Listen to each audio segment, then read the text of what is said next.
Ho,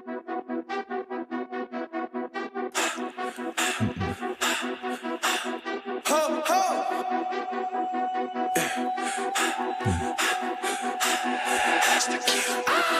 Look, I come from a city, you hear signs when we sleep.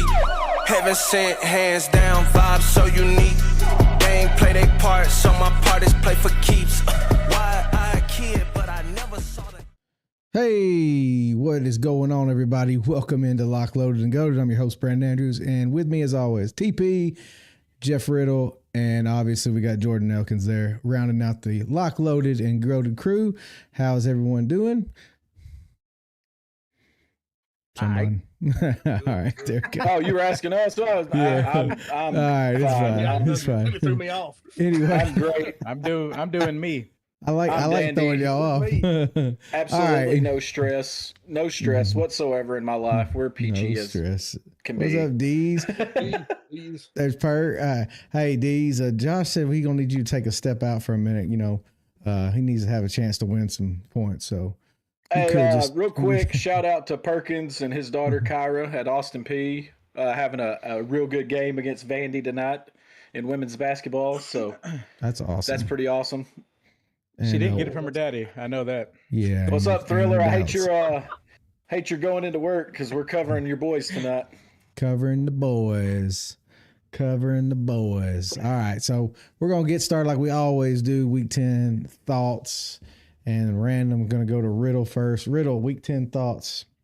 Talk to The me. ACC is officially a one-bid league. The group of five is wide open.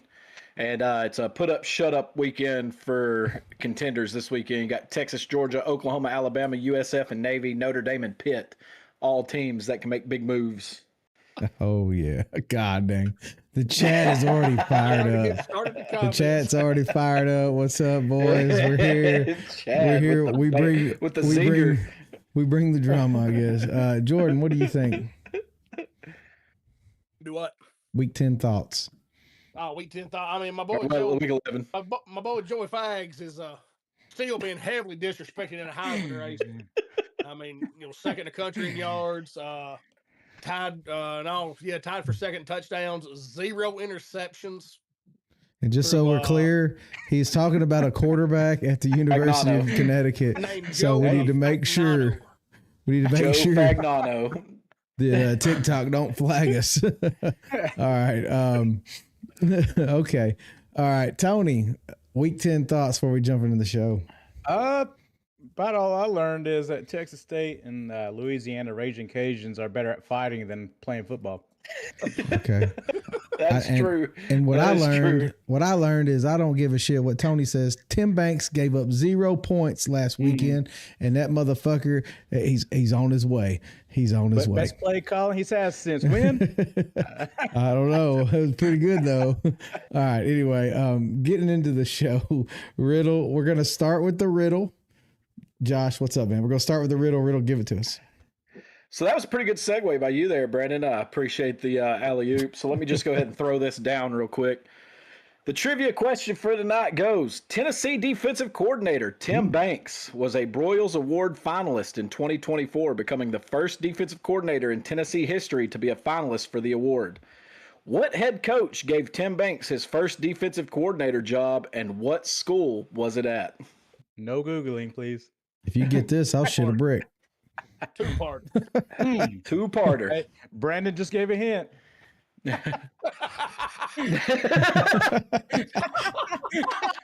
Yeah, he shit, right? Damn. Is that the hint? He shit.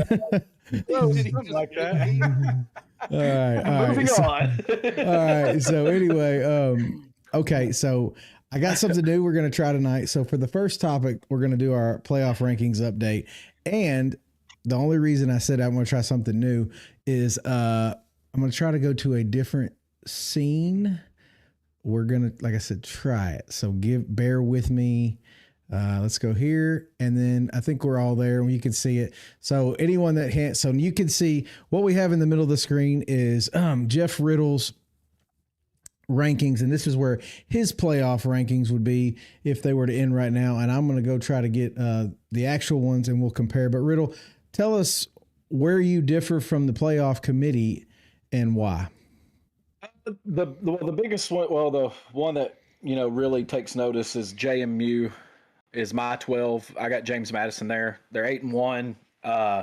If they win out, I feel like they should be there. I know USF has technically maybe a better win or two, but yeah, I've got James Madison there. 1, 2, 3, and 4. I think it's identical.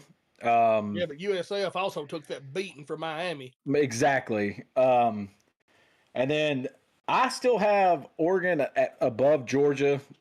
I know Tony probably don't agree with that. Obviously, the committee doesn't agree with that because they just keep falling. But I still think that's a well-coached team, so I've got them at 5. The committee has them at 8. 6, 7, and 8 are all about the same. They're just different orders. I got Oklahoma at 9. They've got Oklahoma not even in. They've got Texas in. But that'll play that self out this weekend. I mean, if Texas wins, obviously they deserve to be in. If they don't, they'll be out. So,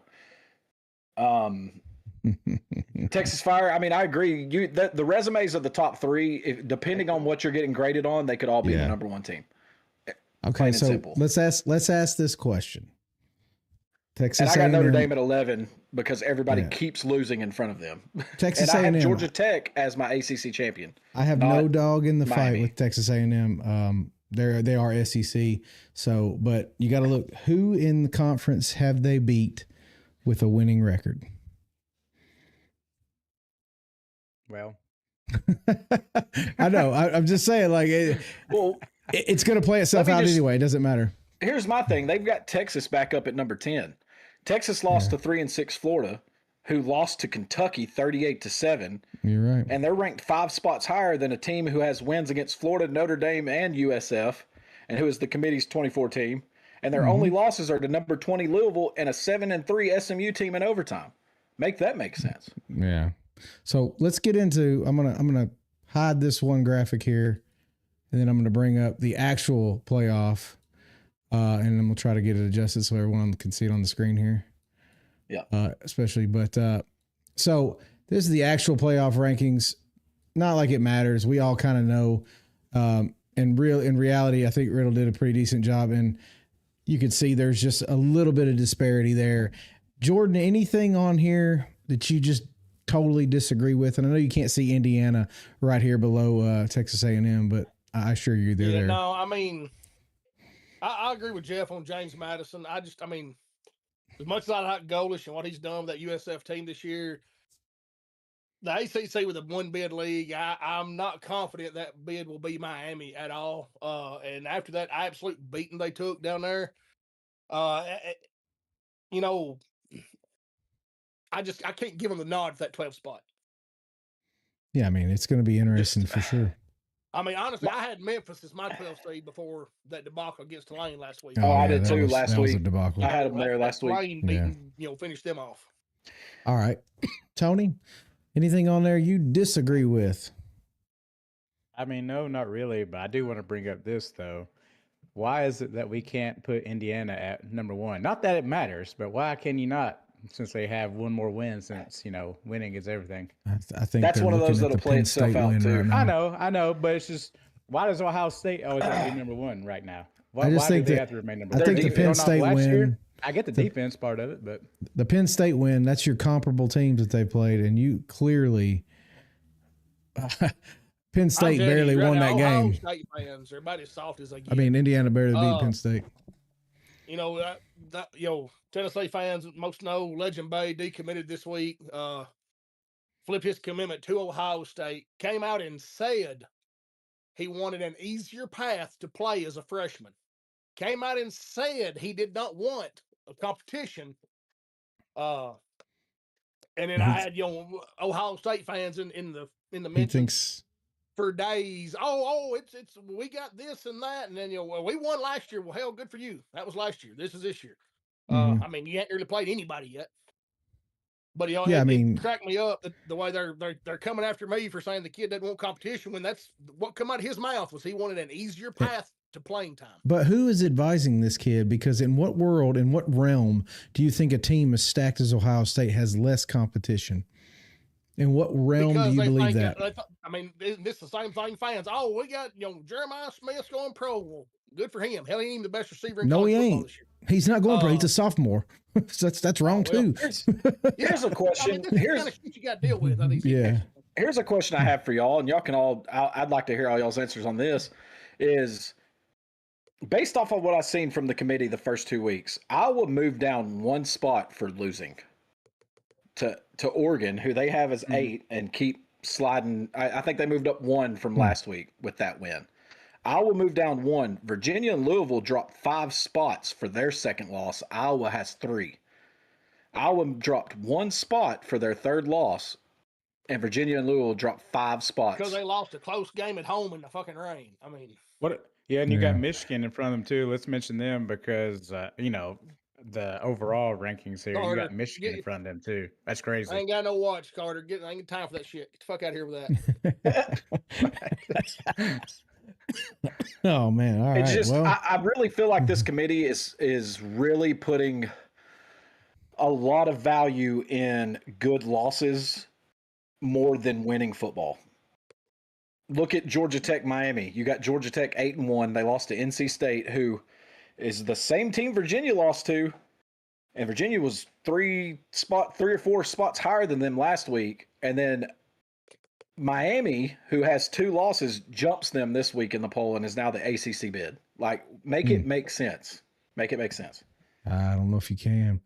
All right, so this is just the playoffs. The only thing I saw. Texas Tech, I understand they beat BYU. I still have questions about Texas Tech. Again, yeah, they're beating up on Big 12 guys, but we all saw that Arizona State lost. It was pretty bad, and the teams that they're going to face, if they make the playoff, are going to be much better than that Arizona State team. Much better. Yeah, not Texas saying Tech they're not in. Ole Miss. Yeah. And who else did they jump? They jumped somebody else. I'm not saying they're not in. I'm saying they're not better than Ole Miss. They're not better than Ole Miss. They're not. You think they're better than Oregon? No. I think Oregon would probably neutral field this week. But again, they got talent on that team for sure. They spent a lot of money to get it. So Texas Tech got a pretty physical defense. I can see them giving Oregon a hard time. Oregon seems to struggle against those physical defense. Hard time that defense. Mm-hmm. Yeah, they didn't give Arizona State. They didn't give Arizona State a fucking hard time. I know that. So that's just one of those letdown games. Yeah, I know, and we all got them. I understand. All right, so the next thing we're going to get into, because we got a lot going on, is we're going to talk about the Brian Kelly buyout situation. It's this week's version of the Coach Carousel. It's getting ugly. The job at LSU is getting to the point where it is no longer even a top 3 job that's available. And people say, well, why would you say that? Well, just this week, allegations have came out that LSU is no longer going to negotiate with Brian Kelly. He turned down offers of $24 million and $30 million for a risk-free buyout. The problem with that is he wants the whole thing. And now they're saying nothing to negotiate. Well, yeah, there's nothing to negotiate. LSU is trying no negotiation whatsoever. I mean, the AD made a shitty decision like he did to A&M. Yeah. He put him on a shitty contract. That's why he lost his job. But I mean, hell, the guy won. He didn't win a title, but fuck, he won. He did a lot better than a lot of guys other places. Yeah, he did. I mean, there's no cause to get rid of him. So well, they're going to have to pay all that money. Now, if they want to play litigators on top of that, that's their call. They are bringing up some of the things where, players were hurt and kind of ignored in the hospital. And, we all know the story and all that. There's a lot of behind the scenes talking to players in locker rooms, talking about his coaching style and methods. But I don't see an outlook where he could be fired for cause, but that is what LSU is trying to do. So if we had a microphone in every locker room in America during games or during practices, no coach in America would keep their job. Plain and simple. Here's my thing that I found today is Kelly's contract with LSU includes a 4 calls termination clause that allows for his firing due to material and substantial NCAA rule violations, being convicted of a felony or any crime involving gambling, drugs, or alcohol, or engaging in serious misconduct, which either displays a continual serious disrespect for the mission of LSU or constitutes moral turpitude. That's the cause Someone the would have clause to of his show me what contract. he did. Yeah. And he and obviously show hasn't me done any what of he that. did that is for cause. The governor got involved in this. This has turned really ugly really fast. Brian Kelly's filed suit against them to get the money that he is owed. I don't care if you love him or hate him down there in LSU. What the governor and LSU and everybody is doing right now is wrong. It's wrong. There's no right in any of this. Like, you owe the man the money. You hired him for that amount. You knew what his buyout was. You decided to fire him, and now you're coming out and saying we hadn't formally fired him. You relieved him of his duties. What is the definition of that? You fired the man. So that's where I think they're trying to get him. I'm kind of thinking they're thinking, hey, we didn't actually fire you. You just quit showing up to work. That's what it sounds like they're trying to do. That's the angle they're trying to take. It's not going to hold up. What coach in their right mind would go to that school? What coach in their right mind? Not right now. You got the governor and everybody else. The athletic director's been fired. You got the governor coming in. He fired the coach. He got rid of the athletic director. He's putting a group together to get the next head coach. Who knows which one of them know football or been around football at this level. It's an absolute dumpster fire. And in our group message, I said the other day, LSU went from a 5-star job to a 1-star job real fast because of all this shit. Nobody's going to want to go there and deal with this. And the other thing is like, let's say, for instance, they offer Lane Kiffin the moon, $14 million, all of it guaranteed, whatever. Do you trust that? Or do you trust when they violate the contract, they're going to go take you to court for show cause? That seems like a snake in the fucking grass to me. There is no way I'm taking that job. All of this that has happened has gotten former coaches coming out and saying things, have gotten former players coming out and saying things. Like, this is turning really ugly really quick, especially when you got a guy like Kirby Smart that was there under Nick Saban. And when he went in there, they said, this isn't your office. You're just borrowing it while you're here. That's what they told him when he got there. Like, what statement, what are you trying to prove when you say that to somebody? I don't know. Like, you're not going to be here if you screw up, basically. Yeah, I mean, you have no backing at that school if you go there. At this point, LSU move on. LSU is going to have to get an up and comer. No established coach is going to want to go there. They're not going to have a big splash because I'm going to tell you right now. Everyone's. I feel bad for their fans, to be honest with you. Yeah, I do too. Passionate fans. Because all their fans are convinced Nick Saban's coming, and I know they're going to be super disappointed. Joey Bridgewater's coming too. I know, and they're going to be disappointed. Nobody. I will not be surprised. I will not be surprised if this turns into a Tennessee situation for them with the revolving door of coaches every 3 years or so, and they're going to be in turmoil for a while. Like, that's what this is headed, because nobody good is want to go there. Like, even recruits, like, if say one of us was getting recruited by LSU and you see all this going on, why in the hell would you go there to play football? Hey, actually, just try to recruit me. I turned it down, though. Hey, man, you'd make a hell of a water boy. Hey, I'm the best at what I do. This situation is absolutely just. But anyway, let's go. I don't feel sorry for the Bucs, anyways. First off, if they were trying to actually fire him, well, they're trying to come out and say somewhat that they didn't actually fire him, which is horseshit. Yeah. But they're also kind of like leaning into the side of how he carries himself. Bitch, you already knew he was a fucking dickhead prior to even hiring him, so I don't want to hear that shit. He's had a past of going off on his assistants and all kinds of shit, players. So let's not even try to put that in there. Who don't? I know, but that's crazy. He's like, he's been on the sidelines, literally. Thank you, Josh. Going at it with his coaches and shit, grabbing them, stuff like that. You don't see that grabbing another coach up, dude. I know, but like Nick Saban literally fucking chewed people's asses for a living. You know what I'm saying? I don't understand. That's a lame ass excuse if you're trying to use that. Hell, Bob Knight will choke a bitch.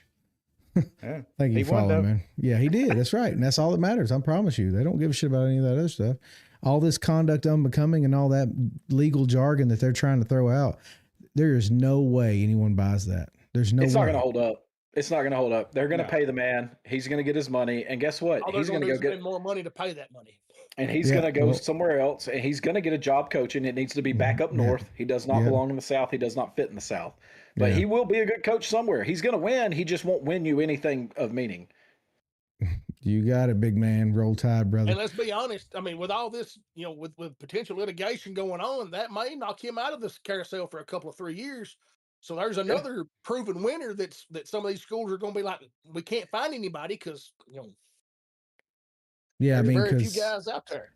It's definitely an interesting situation and something to definitely keep our eyes on and see how this develops, because this is going to set a precedent moving forward. Yeah, Brian Kelly's going to be fine. Goes. He's going to land on his feet somewhere. But I'm just saying, think about any other coach in America. LSU's not. If somehow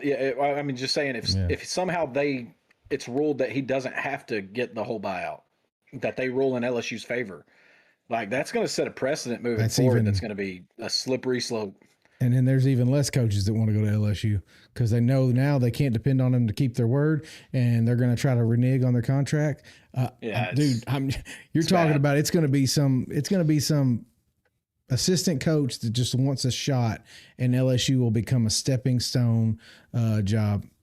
Kelly needs to stay down south. No, we've already proven Kippy. He is not a he's south not guy. Fit down here. He needs to go back up north. He needs to go to a Penn State. He needs to go north, out west. Somewhere. What do y'all think about Brian DeBowl or whatever? In the Penn State hoodie today? That wouldn't be a bad hire. That wouldn't be a bad hire. What about Sunbelt Billy? You seen where he's been, haven't you? He's been attending Georgia's practices. Well, if you can't beat them, join them. I mean, fuck. Yeah, I mean, he might come in.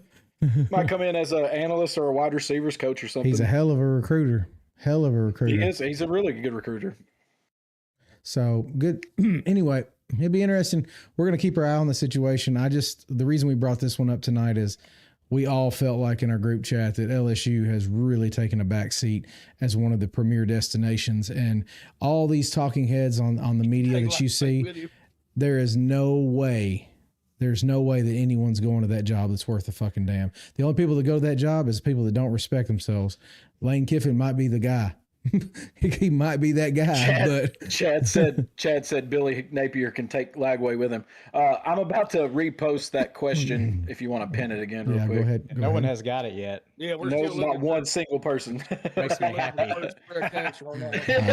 Tony said it makes him happy. Makes me happy, and once you understand who it is, then I have more leg to stand on. We're gonna give. Explains a lot, doesn't it, Tony? Chad is on every forum and every web page and everything talking about Kiffin. He is convinced Kiffin will end up in Gainesville next year. And I'm going to tell you this, Chad. I would love to see Lagway with Kiffin. I would love to see it. I would love to see Lagway with Kiffin if that were to happen. I still don't think he's going to Florida. I think he stays.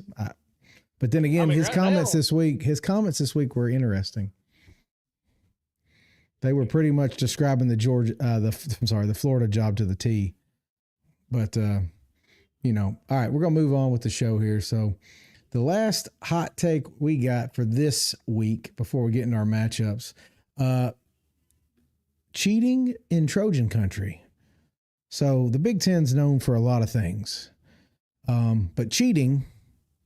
Michigan is not one of them. But anyway, Indiana and Kippy, I'm proud of you. You kept your nose clean. But we've got new cheating allegations, and the Big Ten has even came out and said it was, in fact, cheating and should have been a penalty.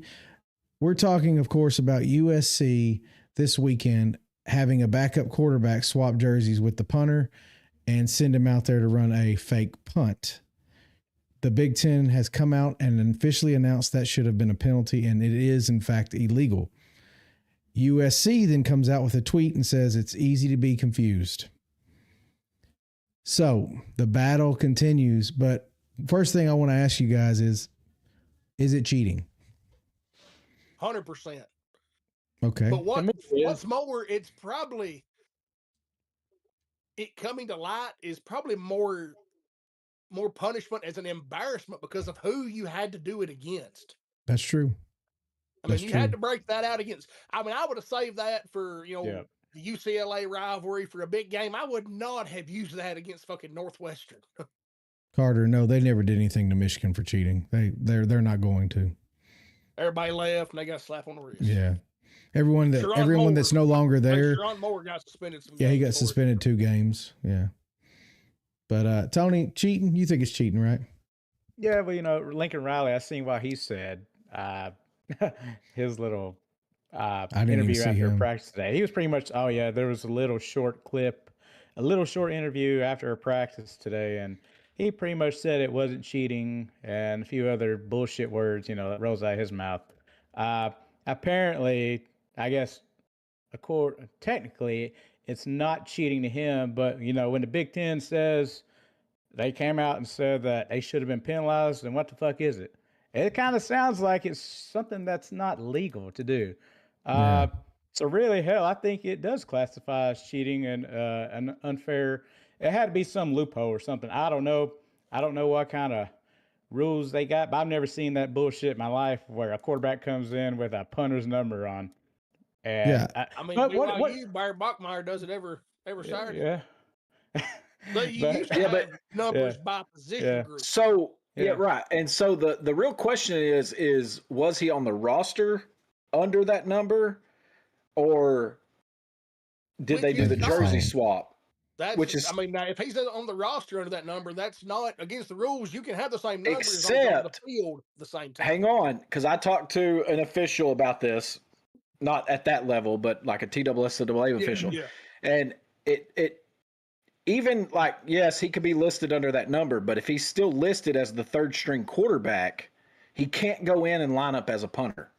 Like that's the issue here is he lined up as the punter. If it was like, let's talk about this tragic fucking fake punt. When Georgia was playing Alabama in the SEC championship game years ago, and Justin Fields was the up back in that fake punt formation. Everybody knew what was coming, and they snapped it straight to him. It was a disaster. But that's okay because he was at the up back position. He wasn't the actual punter. And, the Big Ten did release that statement and said, citing the NCAA rule on unfair tactics, USC should have been assessed a 15-yard penalty because he entered the game as a punter, not as a quarterback. If the foul was identified when number 80 entered the game as a punter, a team unsportsmanlike conduct penalty would have been assessed, resulting in a 15-yard penalty from the previous spot. And the Big Ten will continue to review the situation with both institutions. So with that being said, that's cheating. It kind of makes you question. It was USC, Kippy. You're right. It really makes you think just how far Lincoln Riley will go to get a win. Like you really have to start questioning his morals and what he. Did someone cheat in the SEC? Did someone cheat in the SEC? I don't even think this week. I'm just. The level of competition he was playing, it was very early in the game. I don't even think it was necessary to attempt it. Yeah. Like in the first place. And I mean, the only reason you would try that in that spot is to see if you could get away with it, to do it in a bigger moment later on. Well, why would you not just save that for the bigger moment and then then deal with the consequences? But so Chad brought up it was a catch as cheating. And he brought up the hand clap from Kirby. And I will argue this. I'll say this. There is a difference between incompetence of a refereeing crew, because both those situations could be tied to incompetence if you wanted to say they were wrong, versus just blatantly doing something is against the rules to try to win the game or fool the other team. It's different. And it's interesting. Tony brought up how much he liked Lincoln Riley and thought he'd be a good fit in Knoxville. And I've always, once again, I'm me. Dude, I'm so good at calling out these bullshit fucking coaches. Like, they're so ass. Dabo, fucking Brian Kelly, and then this piece of shit, Lincoln Riley. Those are the 3 motherfuckers I hate probably the most of any coaches that are in the league. Just because of the person they are. That's why. Just real quick for the chat. Apparently some people's comments aren't coming through. And was it Oklahoma cheated on? Oklahoma. So I've gotten I believe it's closed now. Josh's just came through, but I got a text message from them. Apparently there's some people's comments not coming through. Some people's are. Some people can see some people's comments. Some people can't see the other ones. I've had 2 text messages with the right answer, and then Troy, I believe, just got popped up early on about TikTok flagging comments in the so protection of the community. I think Dees and Josh, for whatever reason, may have gotten flagged, but Josh is now coming back through. But I don't think Dees has because I haven't seen a comment from Dees in a while. But Yeah, it's been a minute. Yeah, I told y'all there is like you can get flagged for anything. Chad said he knows the coach, but that's just because of B, because he gave the hint. I just said he was shitty. Anyway, Yeah, that's not what you said. Anyway, let's get on to the top 25 marquee matchups. So first matchup we wanted to throw in here. It's not two ranked teams, but we definitely thought it was relevant. It's one of Tony's favorites, and it's one that he holds near and dear to his heart. One of his favorite coaches. It's Clemson at number 15, Louisville. Louisville's 3.5-point favorite when we pulled it. So Tony, because you're a Clemson connoisseur and you can you know ball, we'll let you make the first pick. Yeah, I had something totally different kind of wrote down, but I'm not gonna go buy that shit now. Because I remembered now who the coach is, and I'm not gonna be fooled again. I don't know what it is. There's been a few times I've been caught up in this mess where maybe they might I know what be you're talking playing about, a inferior Kippy. team. What? Kippy. But anyways, go ahead. What Go is ahead. it? Sorry. I saw what I finally figured out what Kippy was talking about with Oklahoma cheating. It was Satania when he was pretending to go to the sideline. Yeah, I just it just clicked on me. Sorry, Tony. Go ahead. Continue your rant. You know, Louisville obviously coming off of a pretty nasty loss to Cal. You know, a team that but it was a weird game. They had to travel all the way out to Cal, so I get that. And I was about to give Clemson this, but fuck that shit. Nah, give me Louisville in the points. Fuck me. Blow them the fuck out. That's right. I'm not going with Clemson. No, because I'm not gonna get fucked. Because I've learned my lesson. I need to go with my gut. Fuck that shit. All right. I'm not going Clemson. All right. So Riddle, who you got? Talk to me, bro. So Louisville's loss last week, coupled with Virginia's, was a huge blow to the ACC as a whole, as far as the college football playoffs go. That's right. Clemson is 106th in the nation against the pass this year, and Dabo needs this win. He's 1-4 versus ranked opponents over the last 2 years. Also, they have to win either this one or at South Carolina to even be bowl eligible. With that said, I don't think they get it done this week. I think Louisville rebounds. Give me Louisville minus 3.5. Carter, that's a fucking hot take and cold take, freezing cold take, whatever you want to call it. Because that's just not happening because we're going to put up about 60 on their ass. I don't know what you're talking about because they're not putting up 60 on us. So, Tennessee's going to win. Let's calm down. Just real quick, we got 14 people in here right now. Yeah. For the ones in here, I'm going to go over the standings real quick. Jordan's 35-26. Brandon's 33-28. I'm 31-30. Tony is 21-40. If you have faded Tony all year, you are making really, really good money. Yeah. You can buy all your Christmas presents for that money. If you don't follow us on our individual TikToks, go check them out. We each made a video. Me, Jordan, and Tony did this week leading up to this about the against the spread. They're fantastic. Good. Yeah, they are good. No, yours was against straight up.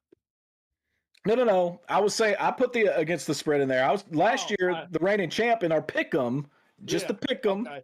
Yeah. I didn't get all through that. Yeah. We're covering that one in a minute, Carter. All right. Or no, are we? We aren't no. covering that one. No. You can answer real quick. I don't think so. In my opinion, I don't think I so. don't think so either. Yeah. Jordan, who do you have in the Clemson at Louisville? Man, it's a shitty number, but give me Louisville minus 3.5. I just want y'all to know I'm so Friday tempted. nights in at Papa John's Stadium get a little weird. And I picked this game because it was a Friday night. I was thinking hard about science. I really was, but Brom's doing some good stuff up there. I'm gonna go Louisville. I mean, it's a good number. It's a good number, yeah. It's a good number. It's just Friday night game. I mean, that screams Louisville to me. All right, so moving down the list here. So next game we've got is the game day game. It is one of the best games all weekend. Tony's excited about it, and Jordan couldn't wait. It's Notre Dame at Pittsburgh. Notre Dame plus 10, no, minus 10.5. Yeah. So Notre Dame with the favorite there, big time. Riddle, we start with you. Who you got? I'm just going to start off by saying that nobody in the country can disrupt a conference race and the college football playoff race more than Pittsburgh in the month of November. Their remaining games are this weekend versus Notre Dame, at number 16 Georgia Tech, and versus number 15 Miami. They are one of 5 ACC teams with 1 loss, and they're sitting at 7-2 overall. They are 3rd in the nation against the run, allowing just 80.9 yards per game, and that is a big thing for Notre Dame. They love to establish the run. It opens up CJ Carr. Notre Dame is 1-2 against ranked opponents this year. And speaking of CJ Carr, he's thrown for 136, 299, and 218 in his last 3 games, 6 touchdowns and 1 interception. If Pitt can stop the run and make him have to beat them, and they can make a couple big plays in the passing game, they have a chance in this one. The problem is their pass defense is a little suspect. Big top, Carr baby. could have a big game, but that number is too big for me. I'm going to take Pitt plus the 10.5. All right, Jordan, what do you think? Oh, me. Yeah, it's a big game, but it's not a big game for all involved. As we've said, the ACC is a 1-bid league. Pittsburgh's path to the playoff. They have to win the conference. Notre Dame has to win this game to keep their playoff hopes alive. I love the freshman quarterback at Pitt. That being said, Notre Dame is just too good. Give me Notre Dame minus 10.5. All right. Now, for the record, I don't think Pitt wins this game, but I'm still going to take the points. Tony, what do you got? Oh yeah, I mean, obviously my my kind of, I don't know. Thank you, Josh. I'm annoyed by Notre Dame, but I'd love for Pitt to win, beat them, because then that would obviously cause chaos. And even though I'm sure these voters will still try to keep their sorry asses in the top 12, I just think Pitt's going to Pitt, man. So, yeah, I think Notre Dame, man, they've kind of found their footing here a little bit, playing better ball on both sides of the ball. I know this is is this a night game at Pitt too? Which it doesn't fucking matter. No, it's not at night, Tony. So, I think it's 12. Oh, well, then, okay, nothing to worry about then. Yeah, I'm going to take Pitt in the points here. Sorry, Notre Dame. Notre Dame. Oh, yeah, good. I'm on the right side of it. Yeah. Yeah, this one's been tricky. This one, a lot of thought. I agree with Jordan. This is a must-win for Notre Dame, and I do think they're going to come out and play inspired. You got a freshman QB at Pitt. Got a freshman QB at Notre Dame too.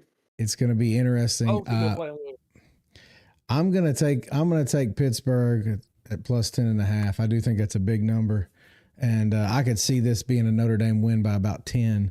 And then everyone being kind of sad, but science is going to prove David me in right. the chat. David in the chat. I was not discrediting CJ Carr at all when I brought up those stats. I've been impressed with him and his poise and the way he has played all year. Even in those losses, he played really good. Yeah. I think he's got a bright future if he keeps heading in this direction. And Kippy, the ACC is guaranteed at least one. The ACC champion gets an automatic bid in. Yeah. That's good though. That's a good. I mean, that was probably the most interesting one of the weekend for me. So moving on, we're going to my boys' game, and that's going to be number 12 Oklahoma at number 4 Bama. Bama 7.5 point favorites. Jordan, we start with you. I really like that plus 7.5. Oklahoma.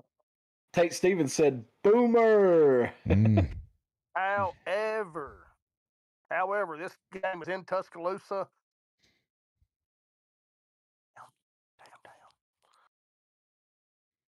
It's all right. This game is in Tuscaloosa, and I don't see Oklahoma beating them, especially at home in back-to-back years. Give me the Crimson Tide minus 7.5. Yeah. Okay. Tony, what do you think? Yeah.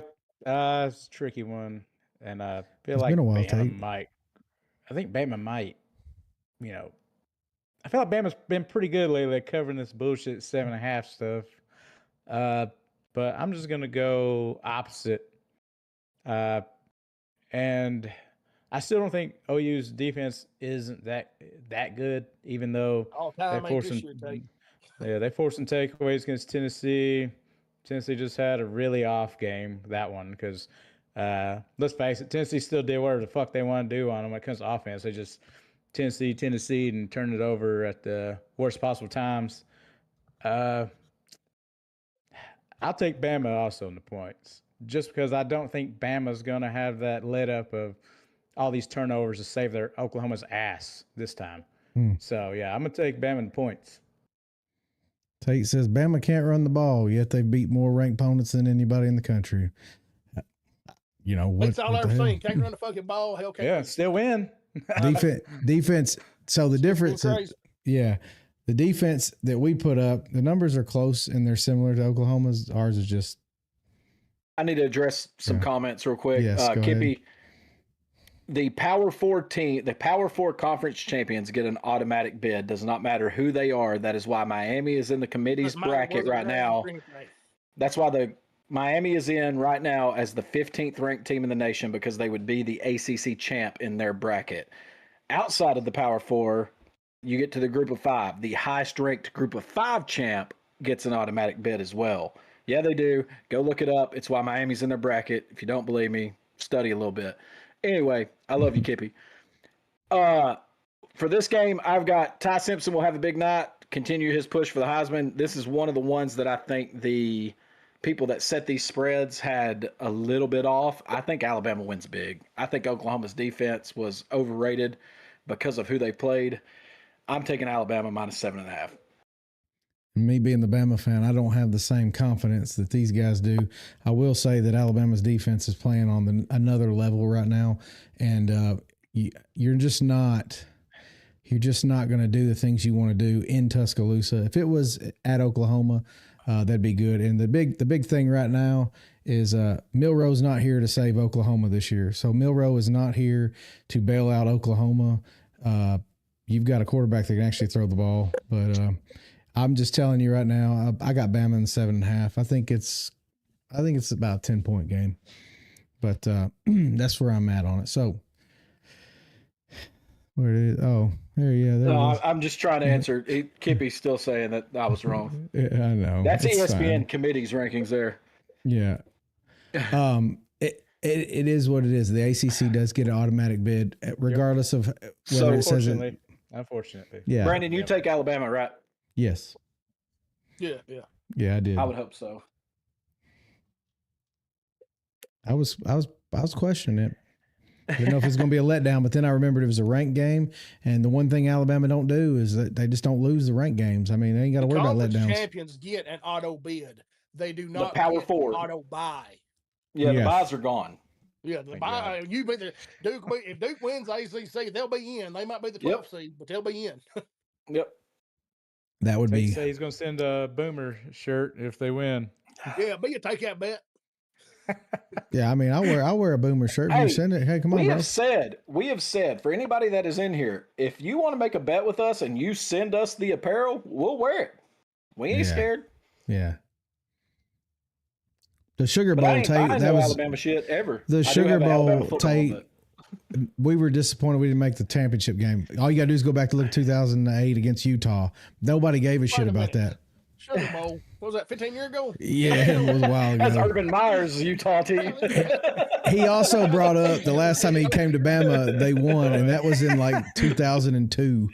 So it was a while ago for sure. Ancient history. Yeah, I like bro. history lessons. Back in 1952, we beat them 7-6 in the Orange Bowl. We don't have any living members still remember it, but Here we go. So moving Chad, on. it's not time for that, Chad. We ain't talking about that yet. Shit, dude. Not even time for that. Calm Oh down. man, here we One go. game It's- at a time. Hey, one game Lobo at a time. is on the clock. Can't overlook New Mexico State. Now I got to calm Yeah, down. okay. All right. Okay, I'm real worried about that. Number 20, Iowa. At number 19, USC. USC is a 6.5 point favorite. This one's interesting. This one's interesting. You say 6.5? Yeah, Yes. 6.5. Damn, I wrote it down as 7.5. No, it's Change your 6.5. pick now. Ponder. Tony, you're up. Give us the lowdown. This is another game. Piece of shit head coach. I've talked about him quite a bit. Beginning of the season, I mentioned before, he's a piece of fucking shit. Not a good coach. He might be able to recruit some kids, but he can't fucking coach. You're playing against the Iowa team, like I said last week. They have a pretty bomb-ass defense, and their offense is much better than what it was in years past. Give me fucking Iowa, and I think they're going to beat their fucking heads in. Damn. That was passionate right there. Yeah, I mean, Riddle, go ahead. What do you think? This Iowa team does have a very solid defense. They're 4th in the nation in total defense. They're 5th against the pass and 5th in scoring defense. USC is 2nd in total offense, 10th in the nation in passing, and 7th in scoring offense. Something's got to give here. My thing is Lincoln Riley has struggled against ranked opponents since being at USC. He's 4-11 since he's been at USC against ranked opponents, and oftentimes it comes down to coaching late in the game. They fail to close them out and put teams away, and that comes down to coaching and decision making, and that's a problem. I like this USC team, but this defense, we've talked about it on here, defense travels. They will cause Mayava problems, and I don't think that USC can score enough. Give me Iowa and the points. Jordan. Yeah, this game's in LA. Good thing defense travels. Give me the Hawkeyes plus 6.5. Well, it's going to be a clean sweep because I have nothing good to say about USC. They got beat by that that shitty Illinois team, and I'm done with those fucks. So I'm going Iowa. Give me the Hawkeyes. All right, last game we got on the docket. This is the best one. So this is the one that game day should have been at, but here we are. I mean, you could have picked either of the SEC games, and it would have been better. Than SEC what we got, bias. They don't want to. They don't want to be biased. Someone said they're trying not to go to the same school twice this year. And that's Have you fine. ever heard such stupid shit? Well, I mean, it's fine. They're going to cover this game on the show. It doesn't. All right, but it doesn't matter where they are. Yeah, it's fine. Yeah. So, all right. I'm back. Looked it up. I'm right.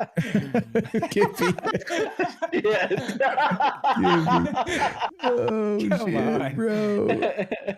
Like everybody in the chat's telling you you're wrong too.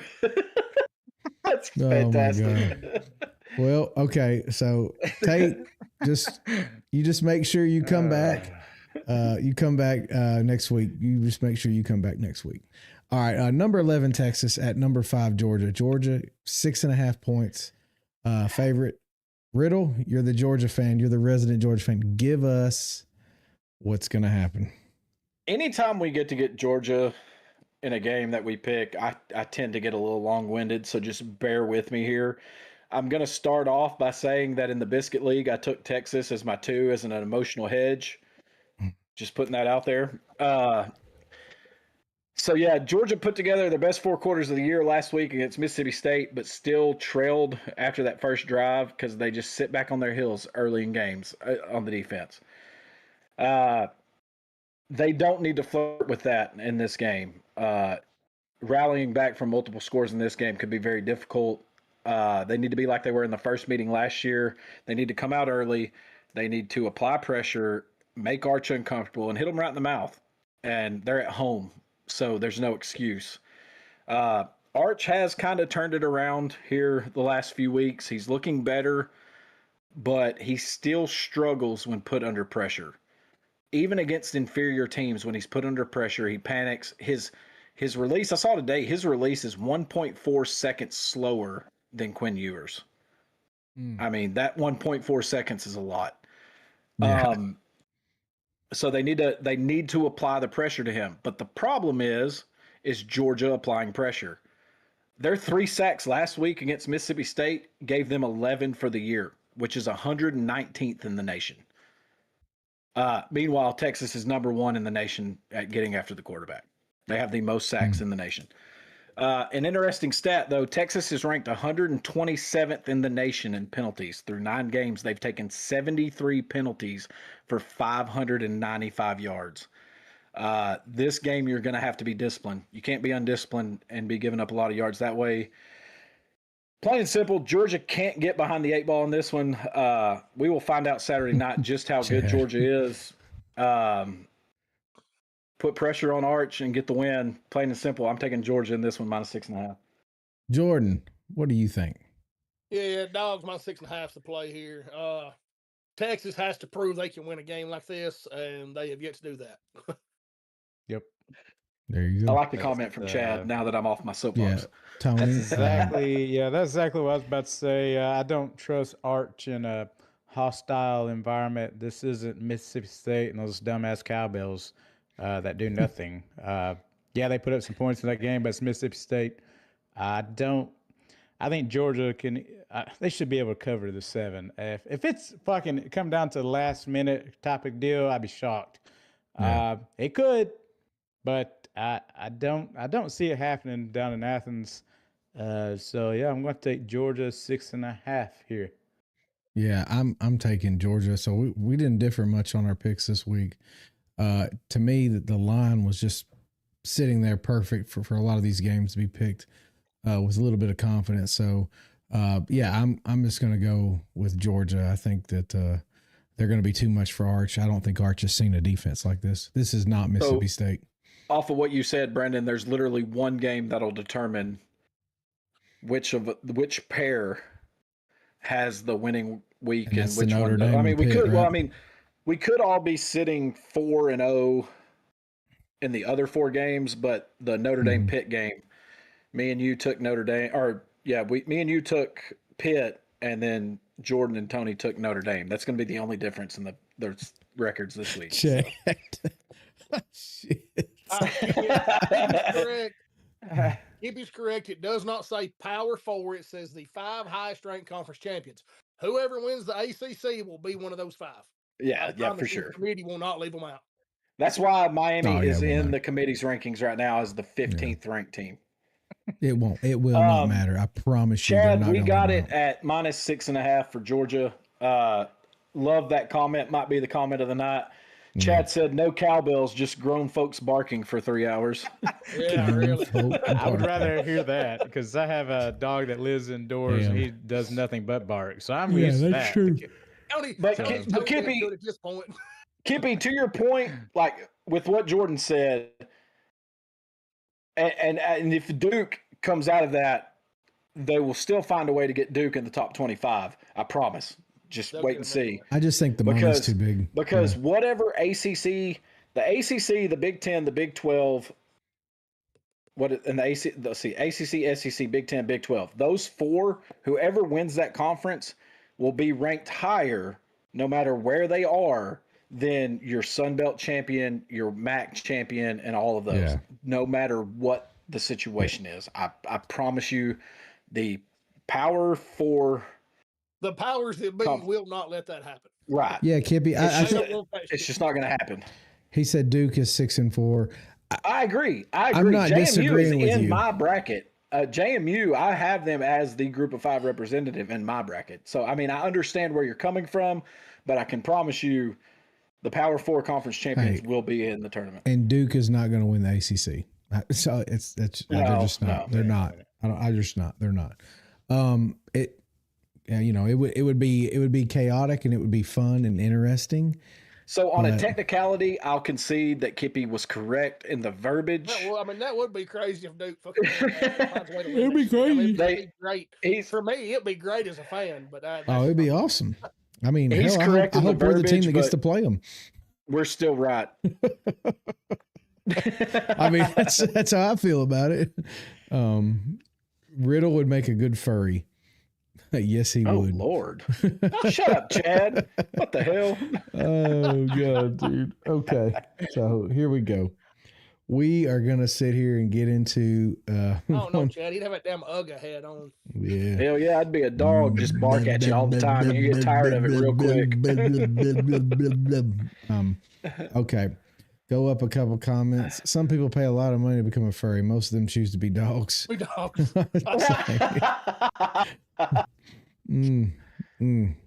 I ain't gonna lie. I've barked at some people. Oh, God, all right, Riddle, give us the answer to the question and tell us who got it. So the trivia question, which coach gave Tim Banks his first defensive coordinator job and what school were they at? Because we were having some difficulties with people getting their comments flagged and some comments, I don't know what happened. I got text messages. Josh got the 3 points. Dee's got the 2 points. Troy got 1 point. The correct answer to the trivia was Central Michigan, and Butch Jones gave Tim Banks his first job. And I believe that was in 2007. And the fun fact is, Butch Jones also gave him his second defensive coordinator job, and that was at Cincinnati in 2010. So Tim Banks is a product of Butch Jones's coaching tree. Now, what do you think about that, Tony? Explains a lot, don't it? Oh, I already knew. Yeah, exactly. When me and Riddle was on last Friday and y'all got off, I don't even remember how we got on the topic. Of course, me just talking about how shitty Tim Banks is, and I don't know. We just kind of went up there and then found that out. And I was like, well, that explains everything.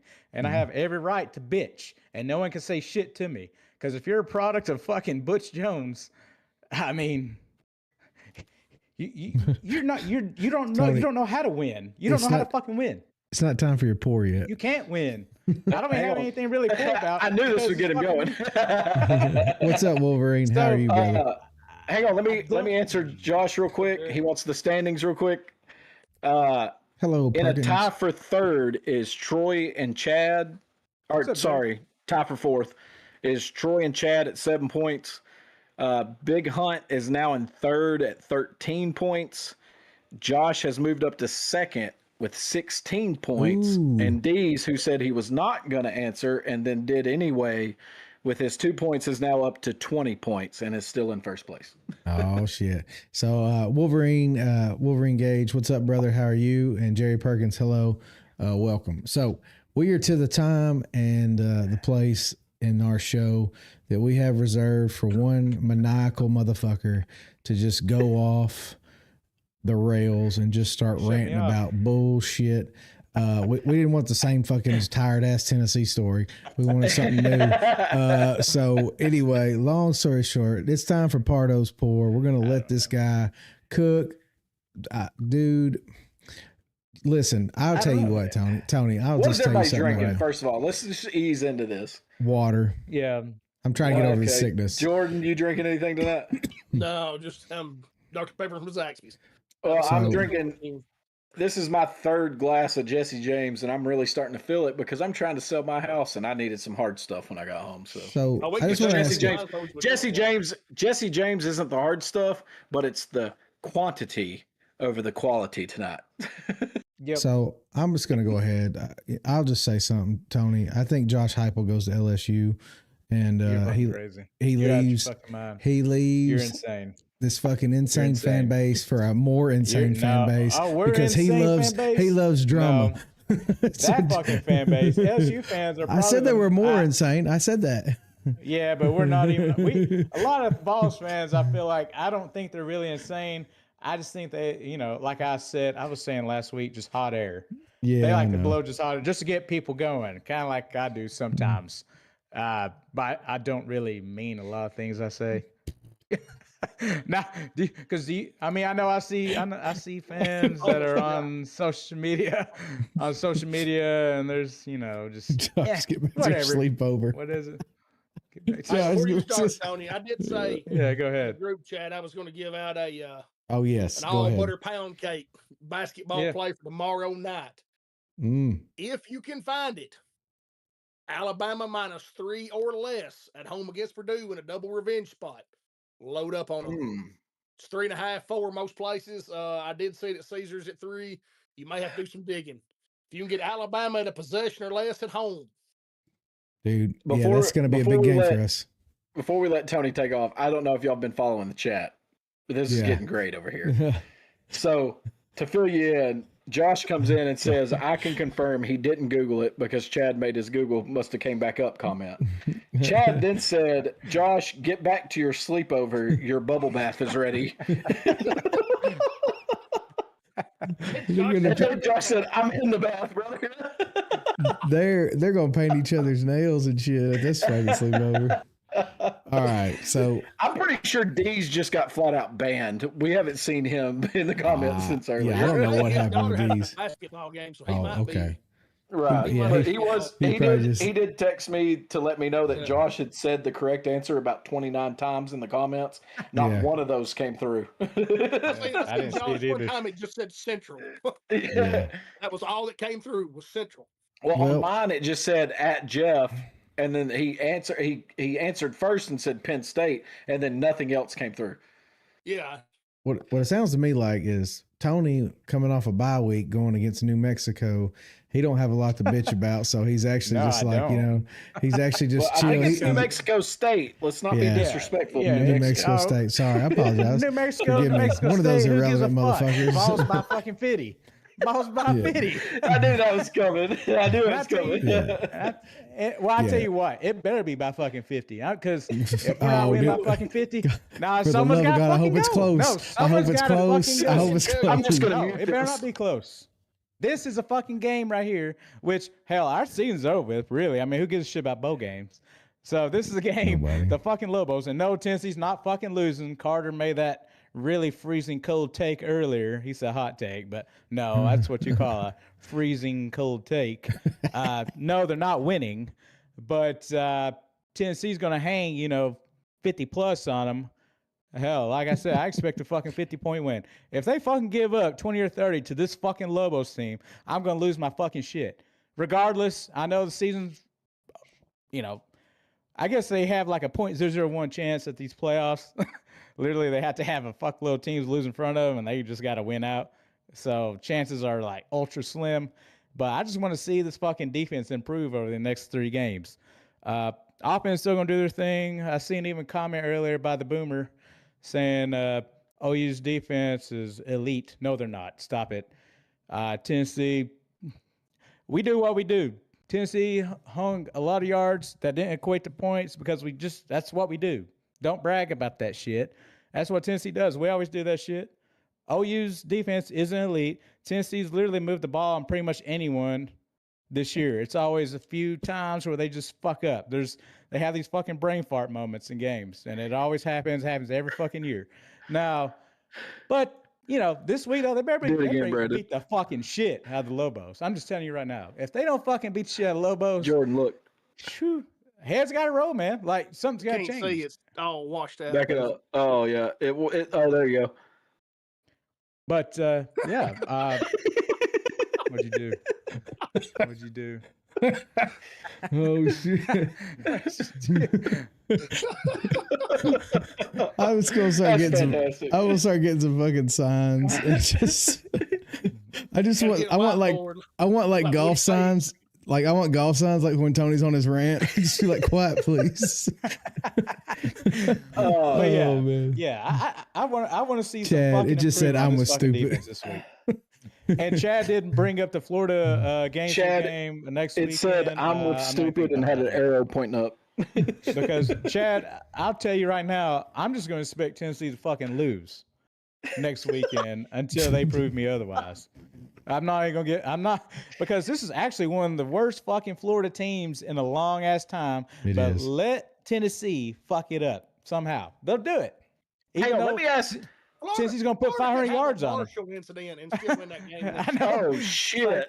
I can't get confident about this shit. Like Tennessee's probably gonna put up a lot of yards on it, but can they not fuck up? Let me ask. Touchdowns? Let me ask this question to Chad. I want to hear what Chad has to say about this. Does Florida have a chance to win that game against Tennessee, who's opportunistic on defense? I don't give a shit what Tony says. Yeah. They're top 5 in the nation in sacks. They create turnovers. Does Florida have a chance to win if DJ Lagway is still the starter when Tennessee comes to Gainesville? Florida doesn't. The crowd doesn't. He said it depends on how hard they bench Lagway. No shit, Noah. Okay, there's not a lot to look forward to for Tennessee this week with New Mexico State, but one thing I am looking forward to in that game, is New Mexico State first points when the damn group chat just explodes with how dog shit Tim Banks is for giving up hell field goal. Tim Banks with a minute to play. Tim Banks is about to be a head coach somewhere. Mark my words. God, please answer probably my prayers. LSU. But, hold up, time out. I don't think it'll be that high profile of a job. I think somebody like Summerall or somebody like that moves up and takes a bigger job, and then Banks will slide into something like that.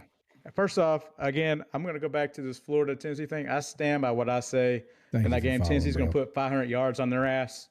If Kentucky can put up 400 plus on them, let's not. Okay, we can look at stats and shit all we want, but you also got to look at who Florida's fucking play when it comes to an offensive standpoint. Tennessee's going to move the fucking ball. The thing is, can Tennessee not turn the fucking ball over? That's what it come down to. Florida has had the toughest schedule in the nation. Hands down. Yeah, top offense is who they play. Tennessee's moved the ball against everybody. So I'm not disagreeing with you. I'm just saying their schedule as a whole has been the toughest. What I'm saying. It's like Jordan said. They have a bad record. They're not a bad team. They have talent. Oh yeah, they have talent. They just they're not working together. So that's kind of a disaster, recipe wise. Because I mean, obviously, if your offense isn't doing shit, well, your defense is gonna get fucking tired. Of it. Tony, I already know this. You can't hurt me. You can't fucking hurt me. Like, damn, I already know. Again, I'm just saying, though, that's what we do. But, like, Tennessee should have better wins than that, but we fuck up. We fuck up all the time. Go to the previous game, Oklahoma. Go to fucking Bama. Fucked up right before half. And then Georgia, we fuck up because that's what we do. We fuck up every time. When it means something. Y'all were up 21-7 on us at the end of the first quarter, and I said, Tony, oh, shit. You're saying you're a bunch of fuck ups. Yes. And a lot of it has to do with coaching, and I don't give a shit. Now, not saying Heupel. Let's be honest. In the Georgia game, Heupel at times has brain farts. But in the Georgia game, though, if Gunnar Stockton didn't make the throw of his life on fourth down, Tennessee wins that football game. Well, hell, if the kicker makes a fucking kick, Tennessee wins it. Yeah. I mean, there's a lot of things that happen. That pass happened before the field goal. But again, Tennessee just always finds a way to lose. That's what we fucking do. Cameron said, at least we don't sleep with our cousins. What? No, just their pets. Just their pets. Easy, Cameron. Easy. I don't even know what's happening. We got an Alabama fan in here. We'll get a whole kind of conversation going on that. We got 2 Tennessee fans in here too. Hey, see? That's what I'm saying. You got to be careful. These motherfuckers don't know how to take that shit. And of course, I can say whatever the fuck I want because I'm from Tennessee. So fucking motherfuckers talk shit about me. They talk shit about themselves. It's still early for us, honestly, for how late these usually go. Tony, do you have anything to pour over that does not have to do with Tennessee? I'll wait because I mean I can't really the only thing I know Steven, I agree with you 100%. Playoff rankings and shit, but fuck. I mean, I think I brought up how say if South Florida fucks up, then you got North Texas. Hey, Steven had a good comment. What? Yeah, that's the one you should talk about. That's Tony. He said Tennessee has a side playbook they use after they get the lead to use lose. Exactly. Yeah. They got something. It's working for them in the wrong way though, but it's working for them. Yeah, he pulls that one out of his back pocket. No, the only not mentioning it. I hate how these, and I'm with the SEC commissioner, even though he's a fucking idiot and he should get full-time refs in. There shouldn't be automatic bids. I don't get 2 fucks because let's face it, if South Florida somehow slips up, losing one game, fucking North Texas is waiting to take that. Tennessee would fucking dog walk them, okay? They're fucking kicking their teeth in. That's bullshit. Not what? Give me this. Whoa! I don't want to hear no whoa. James Madison. North Texas. I don't want to hear. I don't want to hear it. I'm just saying. I have James Madison as the highest ranked group of 5, and I believe in the AP poll, they're right there with USF too. But they put South Florida in over them because of who they beat early in the year. Again, this is I feel like this year is all about who you've lost to and not your wins. Yeah. Who's got the gooder wins? Who's got the gooder wins? But put Tennessee in because they got the best fucking wins on this fucking in the country, bitches. So put their asses in. So If that's the case, I don't want to hear about Chris good or says losses and shit. LSU or Oklahoma. What does that mean, Chris? Yeah, I'm not sure, but I'm taking Oklahoma and whatever he's talking about. Yeah, it doesn't even matter. I mean, I tell you what, I'll take LSU in baseball for Oklahoma. That's about it. I bet you. Oklahoma softball team maybe I'd go out there and beat the baseball team. Good to see you back. I agree. That's why I have James Madison in my bracket and USF is not, because here's the thing. USF had a chance. Like, if they would have lost close to Miami, that would have been an instance where you could say, okay, this team could hang with any team in the nation if they would have kept it close with Miami. And we've seen what Miami has become, and they got absolutely destroyed by Miami. Yeah. The Boise State win was a good win. The Florida win, yes, it was a good win for their program, not necessarily a good win overall now that Florida is what they are. But that Miami, even if they could have just kept it close, they would be in that conversation. But they got dog walked. Yeah. Like, they got skull drugged. It wasn't even close. There was no competitive. Yeah. Thank you, Josh. Steven, I would agree with you, but I can't, because this isn't Pruitt or Butch Jones or Dooley coaching. Heupel does a pretty good job at beating the dog shit out of these much, much inferior teams. I've used inferior term a lot. And North Texas is a far inferior team to Tennessee, regardless how you want to look at it. I would expect a Heupel team to beat the shit out of them, because that's just what they do. It's just usually the top tier teams that we just can't get over the hump. That's the problem. We can beat the shit out of everyone else. Just can't beat Georgia. Well, we can beat Bama at home, but fuck, at some point you got to win at Tuscaloosa. This is fucking ridiculous. And then you lose Oklahoma. We won at Oklahoma last year, but that's because of defense. Nico didn't do shit because he's dog shit. But if we had that defense last year, this year, damn, I mean, we might not lose a fucking game. But it is what it is. You can't have everything put together. Tennessee just can't get it all together. There's not one year where you have Florida and Gainesville. On the other side of that coin, it is very clear that the committee, the AP poll, and most people that follow college football has Tennessee as the best 3-loss team in the nation. Yeah, and there's a reason for that. And again, that's what I think a lot of this is it's how you lost to who you lost to. Yeah. Tennessee has never got blown out. They've never been destroyed. They've never been embarrassed. They've been in every game they've played. Just fuck up. Right. And you put last year's defense on this year's offense, Tennessee's dangerous. Yeah. Yeah, but we just don't got it. Tim Banks don't have. Tim Banks can only fucking coach the defense if he's got fucking. It's this weekend, Chris. Ready to go NFL players. That's the only way this motherfucker coach the defense. And look what happens now when you don't have McCoy and Gibson. He can't coach these fucking kids up, or his assistants like Willie Martinez. This motherfucker can't coach kids up. Get rid of his ass at least. That could be a good starting point. Get his ass off the fucking team. Tony done went full circle to the second pour. He said pour 2.0. All right. Get tired. So, oh my Lord. Okay. Well, I think this go ahead.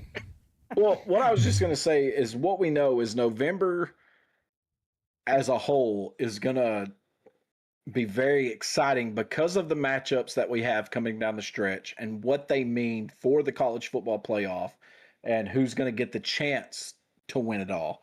And there's some big games. Georgia still has to play Texas and Georgia Tech, and the Georgia Tech game is going to be at a neutral site this year for whatever fucking reason. I'm not really sure why, but it's Alabama. They get Oklahoma still. I think that's really their last big test, and it's this weekend. But there's still a lot that can happen. And the parity in college football this year, more than any other, you've only got 3 undefeated teams left. And I think 2 of those 3 that are undefeated, obviously if Indiana and Ohio State play each other, one of them has to lose. And I still don't know if Texas A&M runs the table. I think they slip up somewhere. So you're looking at possibly having just 1 undefeated team going into the playoffs. So it's going to get interesting. We still got a lot of football left.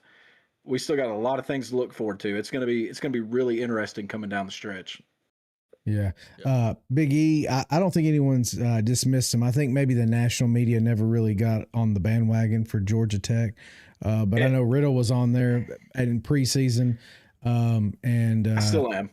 Because of Haynes King. He picked them to win. So the ACC. I brought up Big E. I brought up this earlier. Yeah, I brought up earlier about Georgia Tech. Like, I'm a huge Georgia fan. Georgia Tech is little brother. But the fact that they have Haynes King and they won 8 in a row before they slipped up to NC State. If you go back and look, it seems like North Carolina State upsets somebody every year late in the season. That's the way it happens. And they had one loss, Virginia had one loss, and it was to the same damn team. And somehow Virginia, in the committee's eyes, was 3 spots better. I didn't understand that. I think Georgia Tech is the team to beat in the ACC. I think them putting Miami over them this week was all about brand. We've talked about this before. We talked about it last year when it came down to time for the playoffs. They're trying to look for the team that's going to bring in the most revenue for these playoffs, the best matchup. I think Georgia Tech is still in a good spot. As long as they win out, they'll be there in the end. And I think that they could win the ACC. I have them as my ACC representative in my bracket. And until they lose again, it'll be that way. So I like Georgia Tech.